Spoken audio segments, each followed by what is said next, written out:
안녕하세요. 소우쿨 극장의 소리내어 읽거나 눈을 감고 듣기 코너입니다. 오늘 들려드릴 이야기는 최인학 교수와 강재철 교수가 1952년 정인섭 선생이 런던에서 발행한 영어판 한국설화 채록집을 저본으로 하고 여기에다가 각종 정보를 추가하여 2007년 역편한 책 한국의 설화를 기본 텍스트로 하였습니다. 구독과 좋아요, 그리고 알람 설정 부탁드립니다. 재미있고도 좋은 글로 보답하겠습니다. 옛날하고도 아주 오랜 옛날, 호랑이 담배 피우던 시절에 돌림병으로 부모 형제를 다 잃은 한 소년이 있었다. 천지간에 기댈 구석이라고는 없었지만 고향을 떠나기 싫은 아이는 동네 제일 가는 부잣집에 꼴머슴으로 들어갔다.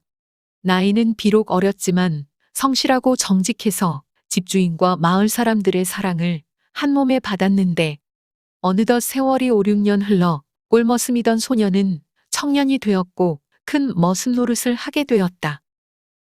하루는 청년이 나무하러 깊은 산으로 갔다. 그는 너무 열심히 일하노라고 해가 지는 줄도 몰랐다. 아차! 하고 놀라서 부랴부랴 집으로 돌아오던 중에 그만 숲속에서 길을 잃고 말았다. 그래서 어느 동굴 한쪽 구석에서 밤을 보내고 있는데 한밤중이 되자 이상한 말소리가 들렸다. 어떤 목소리가 말했다. 오늘은 무슨 재미있는 소식 없냐? 그러자 다른 목소리가 대답했다. 아무리 생각해봐도 인간들은 참 어리석어. 저 아랫마을, 우물 없는 마을, 너도 알잖아. 그 마을 사람들은 버드나무 바로 옆에 좋은 우물이 있는데도 먼 곳에 가서 물을 길어오느라 갖은 생고생을 다 한단 말이야. 내 말이 맞아. 인간들은 자기네들이 제일 똑똑한 척하지만 사실은 어리석기 짝이 없어. 너 저 굶주리고 있는 가난한 늙은 오라비 알지? 그 노인은 자기 집 부엌 바닥에 금덩어리가 가득 파묻혀 있는 것도 몰라. 인간들은 정말 멍청해. 나도 방금 그 동네 제일 부잣집 앞을 지나왔는데 너도 알지? 예전에 돌림병으로 부모 형제를 다 잃은 착하고 성실한 청년이 머슴 사는 집. 응, 알지? 참 안 됐어. 그 청년 주인 집 딸을 남몰래 사모하지만 이루어질 수 없을 거야. 그래. 그런데 그 집 무남동녀 외동딸이 중병에 걸려 알아누워 있어. 그 부자는 약을 사는데 논도 팔고 밭도 팔아서 큰돈을 쓰고 있지만 말짱 헛수고야. 그 집 마당에 쌓여있는 장작더미 밑에 100년 된 커다란 지네 한 마리가 숨어 있는데 그 딸이 아픈 것은 지네가 내뿜고 있는 독 때문에 그런 거야. 그런데 그것을 아는 이가 아무도 없잖아. 아무리 생각해도 인간들은 정말 바보멍청이야. 청년은 우연히 그가 엿듣게 된 것이 두 도깨비 간의 대화라고 짐작했다. 게다가 그 소년은 도깨비들이 말하는 것처럼 청년이 어린 꼴머슴 시절부터 오매불망 좋아하던 처녀였다. 아침이 되어 청년이 집으로 돌아왔는데 마을 아낙네들이 여느 때와 같이 머리에 물동이를 이고 물을 기르러 먼 곳에 있는 우물로 가는 것을 보았다.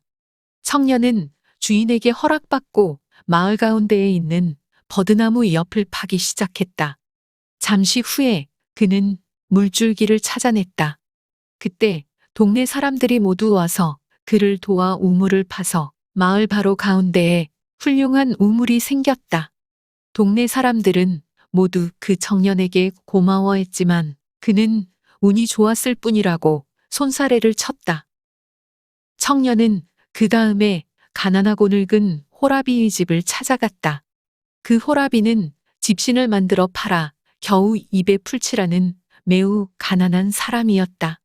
청년은 도와줄 방법을 알고 있다고 그 늙은 호라비에게 말하고 부엌 바닥을 파기 시작했다. 잠시 후 그는 항아리를 발견했는데 그 속에는 금덩어리가 가득 들어 있었다. 그 호라비는 너무도 기뻐했고 그 돈을 청년과 나누어 갖자고 했으나 청년은 거절했다. 그러고 나서 청년은 외동딸이 중병에 걸려 알아누워 있는 주인 집으로 갔다. 청년은 그녀의 병을 낫게 해보겠다고 말했다.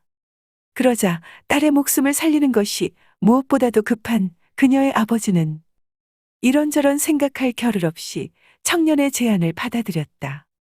청년은 큰 솥에 기름을 채워 끓이고는 긴 쇠젓가락 한 벌을 준비해 달라고 부탁했다. 그런 다음 장작을 한쪽으로 옮겼는데 그 속에서 새카맣고 커다란 100년 묵은 진해 한 마리를 발견했다. 청년은 그 진해를 쇠젓가락으로 집어서는 끓는 기름 속에 넣었다. 진해가 죽는 순간 부자의 딸이 무척 아픈지 심한 신음을 했지만 진해가 죽자마자 처녀의 병이 완쾌되었다. 보답으로 그녀의 아버지는 청년에게 그의 딸과 결혼할 것을 제안했고 내심 그 말을 마음속으로 기다렸던 청년은 이번에는 사양하지 않고 그 제안을 얼른 받아들였다. 그리하여 그들은 결혼식을 올렸고 청년은 마음속으로 늘 그리워하던 여인을 품속에 안게 되었다. 머슴에게는 친하지는 않았지만 서로 얼굴은 알고 있는 친구라면 친구라고 할 수도 있는 마을 청년이 하나 있었다. 이 녀석은 태어나서 지금까지 일이라고는 해본 적이 없었지만 언제나 일확천금을 꿈꾸고 있었다. 그가 친구의 행운에 대해 듣고는 청년을 찾아와서는 물었다. 동무야, 어떻게 된 일인지 내게 솔직하게 말해봐라. 남에게 거짓말할 줄도 속일 줄도 모르는 착한 청년은 산속에서 하룻밤을 묵게 되었고 우연히 도깨비들의 대화를 듣게 된 것에 대해 말해주었다. 그러자 이 녀석은 옳다구나. 때가 왔구나 하고 산으로 가서는 동굴의 바위 뒤에 숨었다. 드디어 한밤중이 되자 정말로 도깨비 두 녀석이 와서는 수다를 떨기 시작했다. 그 가난한 청년이 행운을 얻은 사실 너도 알지? 그 청년이 전에 우리들의 이야기를 들은 게 분명해. 그런데 우리가 일부러 그 이야기를 흘린 사실은 모를 거야. 당연하지. 착한 청년이 복을 받으니 얼마나 좋아. 이럴 때면 나는 내가 도깨비라는 것이 너무나 자랑스러워. 그렇고 말고 그는 복을 받아 마땅한 청년이야. 그런데 그 욕심 많고 질 나쁜 친구 녀석 알지?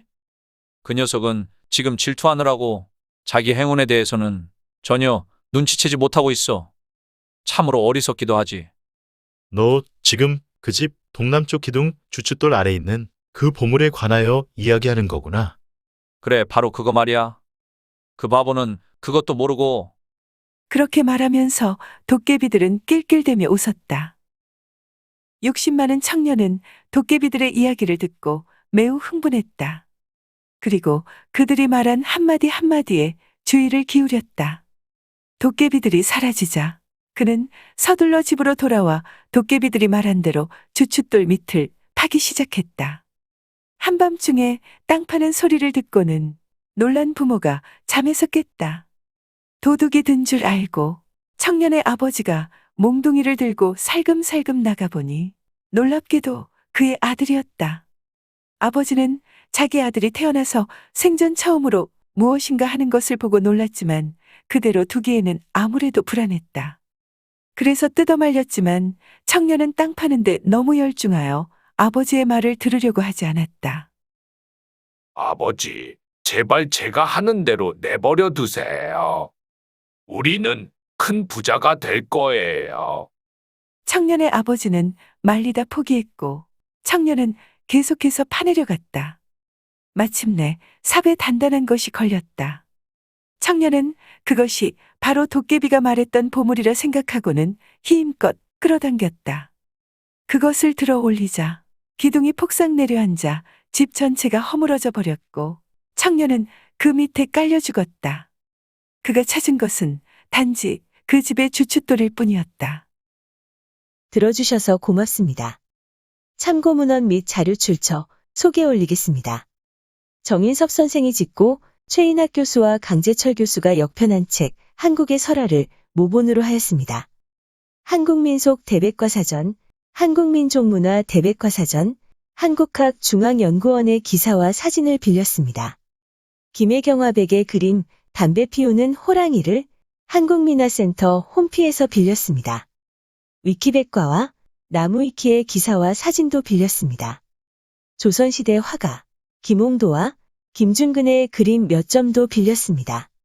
크라우드픽, 핀터레스트, 픽스타, 게티 이미지 뱅크, 그리고 아이스탁의 그림도 빌렸습니다. 소우쿨 극장은 일주일에 3번, 매주 화요일, 목요일, 그리고 토요일 오전 10시에 이야기를 올립니다.